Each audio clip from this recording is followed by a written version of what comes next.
with the new sponsorship happening? Yeah, amazing to have Polestar on board as our new AFLW partners this year. They're on our shorts. The logo looks great, and yeah, amazing to have so many cars out here this morning. And yeah, great to have them on board. How are you handling the cold? You're obviously training in it, but this morning it's just got that extra bit of bite to it. Yep, she's absolutely fresh this morning. I don't know what the temperature is, but it's probably not the temperature for a singlet and shorts. Kate, how important is it for companies like this to get involved with the women's sport, the women's game, and like in particular the women's game as opposed to sponsoring the whole club? Yeah, absolutely. It's so important. I think it's the first automotive sponsorship of an AFLW team, so we're super excited about that, and yeah, can't wait to team up with Polestar this year. I've met a few of their team already, and they seem like great people, so I feel like it's going to be a really good match for us this year. Comes at an interesting time, I guess, after the report the other day about AFLW losing a lot of money. Yeah, how important is it in given that sort of background, I guess? Yeah, I think this partnership just shows that there's so many businesses and organisations that really want to help grow the game and support us girls, and yeah, it's an investment really. You know, the competition's only growing. We're celebrating our 10th season, but only 9 years in, so the competition is going to continue to grow, and sponsorships like this, I think, show that there's real investment from organisations and businesses out there, which we really love. What's the belief like amongst the players in sort of the direction of the competition, I guess, when you hear about reports like that?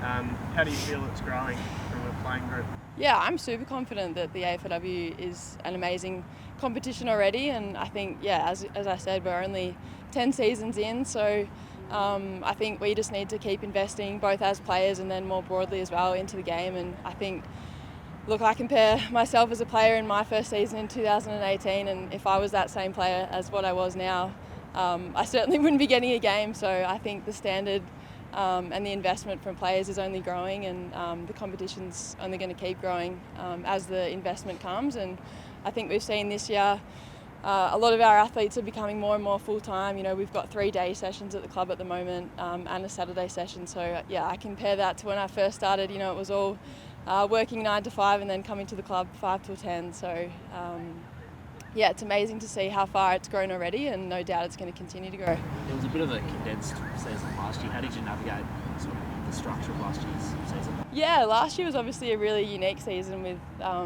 the 11 games across the 10 weeks. It was definitely a little bit interesting, and let's just say I'll be happy that there's 12 games across 12 weeks this year. So how did you go over the off-season? Did you get away? What did you get up to? Yeah, spent a little bit of time away in the off-season. We were lucky enough as a team, we had a few of our players go over to New Zealand on a little bit of a training camp to kind of break up the off-season. So we spent a bit of time in Wellington together, and yeah, I guess it is the off-season if you can use it wisely and both refresh but then look to improve your game as well. I think that's really important. So, but yeah, now it's an exciting time where games are on the horizon, and we're really looking forward to it. Well, it is only a little over a month until the season starts. How are yourself and the team travelling? Yeah, going really well. We've had a pretty intense training block the last couple of weeks. We've just come off a little 4-day break, so feeling really refreshed after that. And yeah, I guess now the fun part starts. So we've got intra-clubs and practice games coming up, and yeah, just counting down the days really. What can we expect out of the D's this season?